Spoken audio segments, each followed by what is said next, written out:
Bonjour à tous et bienvenue sur Développement Facile. Donc ensemble, on continue à acquérir petit à petit au fur et à mesure les bases pour savoir utiliser Ajax dans vos applications web.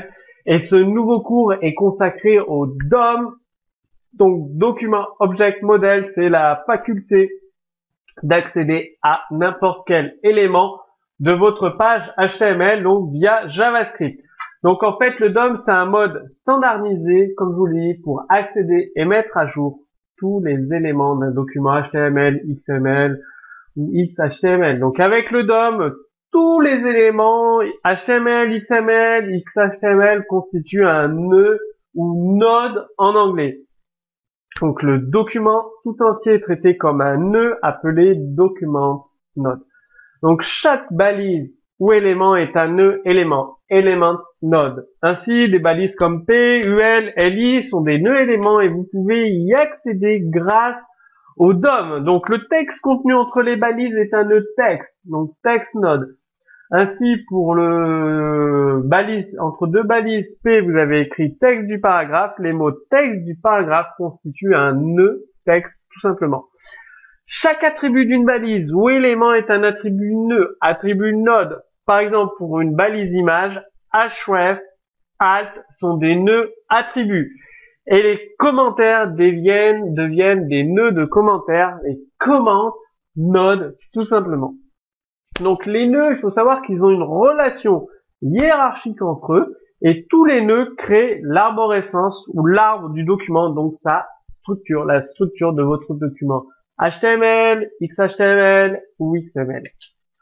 Donc vous avez des propriétés sur l'objet node, donc parent node, ça renvoie le nœud parent d'un nœud, first child c'est le premier enfant d'un nœud, last child ça renvoie le dernier enfant d'un nœud, child node, ça va stocker une liste de tous les nœuds enfants disponibles à partir d'un nœud parent.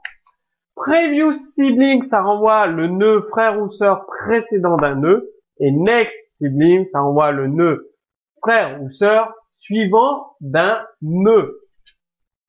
Ensuite, vous avez les propriétés de l'objet node. Donc node name, c'est le nom du nœud sélectionné, donc le nom de la balise toujours retourné en majuscule.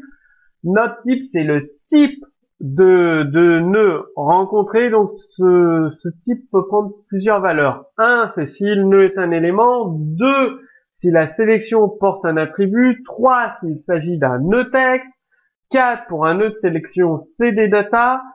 5, pour un nœud de référence à une entité. 6, pour un nœud d'entité. 7, pour un nœud d'instruction et traitement. 8, pour un nœud de commentaire.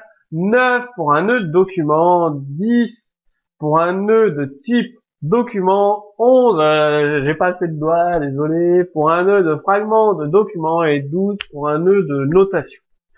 Et node value, ça permet d'obtenir ou de changer la valeur d'un nœud de type texte. Donc vous allez également l'utiliser très souvent. Donc, pour accéder au nœud, vous devez connaître getElementById. Donc, justement, ça va parcourir le document HTML ou XHTML à la recherche d'un nœud unique qui a été spécifié par l'attribut ID. Donc, un identifié ID est unique dans votre page HTML normalement.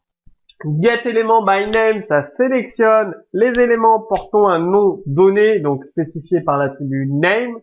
Il peut y avoir plusieurs éléments qui portent le même nom, donc tous les éléments sont stockés dans une liste de nœuds, donc dans un tableau, un array.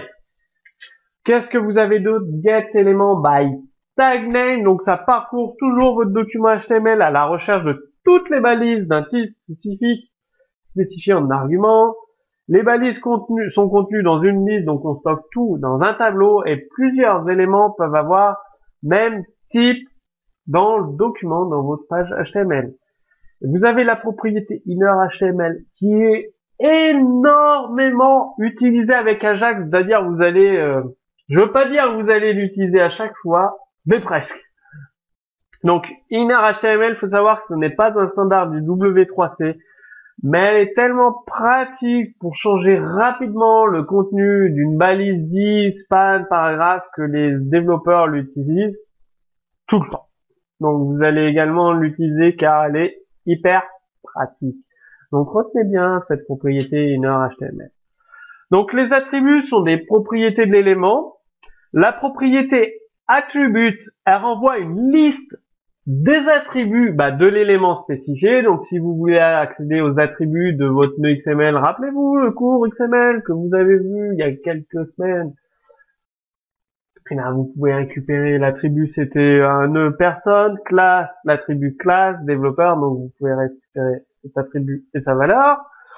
Les attributs sont accessibles par leur nom, donc je vous ai mis un exemple, donc document getElementById tag name, paragraphe.attribute pour récupérer les attributs du paragraphe, ou attribut.getNameItem, langue tout simplement. Donc je vous donne, on va voir ensemble un exemple de code source, ce sera beaucoup plus simple. Donc, qu'est-ce que vous avez sur votre page HTML? Vous avez un formulaire, nom, prénom, une liste déroulante, donc le nom, on va mettre développement, voilà, tout simplement, le prénom Mathieu, on va sélectionner CSS3 et vous avez 3 boutons. Qu'est-ce que font ces 3 boutons? Il suffit de regarder ici. Alors, on fait un call getElementById quand on appuie sur le bouton valider by ID.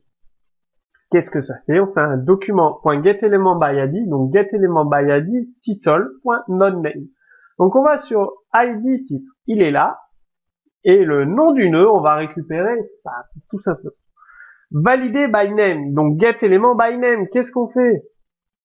GetElementByName, eh bien, on récupère le nom formGet, donc ici, il y en a 2, formGet, et on va afficher la valeur, tout simplement, dans la console. Donc, je rajoute la console, et juste ici, elle va vous servir. Et dans le 3e bouton, pour trouver la langue, qu'est-ce qu'on fait? Il y a get attributes. Eh bien, qu'est-ce qu'on fait? getElementById, donc ID liste, elle est là la liste. Et vous avez un langage PHP associé à la langue EN, HTML5 FR, JavaScript DE, CSS3 italien. Donc moi, ce sera italien qui va s'afficher. On récupère la valeur, l'option sélectionnée avec getTypeName.option. Donc option, tout simplement. Select list. Option choose attribute. On récupère tous les attributs. Il y en a qu'un attribut, donc là c'est facile. La langue. Et sa valeur, la valeur de l'attribut langue, donc la valeur, parce que regardez, ça ressemble à du XML. Magique. Et donc, on affiche la langue associée. Donc, by ID, titre simple, c'est ce que je vous ai dit. By name, Mathieu, simplement. Et trouver la langue, italien. Voilà. Un petit peu, comment, comment ça se passe pour utiliser le DOM pour accéder à des éléments. Donc là, on récupère juste la valeur 1. Si je change, je mets 0 ici. Faut que je recharge bien évidemment la page. Donc je vais mettre dev, mat, by name. Ça affiche dev. J'aurais dû mettre le nom, mais vu qu'on récupère un tableau ici, comme je vous l'ai dit, je vais remettre 1. Voilà. Bon, au moins le document DOM, vous saurez ce que c'est. Donc vous l'avez déjà vu dans les cours JavaScript, mais si vous n'avez pas vu les cours JavaScript, ça vous fait un très très bon rappel pour utiliser les bases du document DOM. Donc très très utile, surtout avec Ajax. Si vous avez des questions, comme d'habitude, posez-les sous ce cours vidéo. Moi je vous dis à très bientôt sur Développement Facile.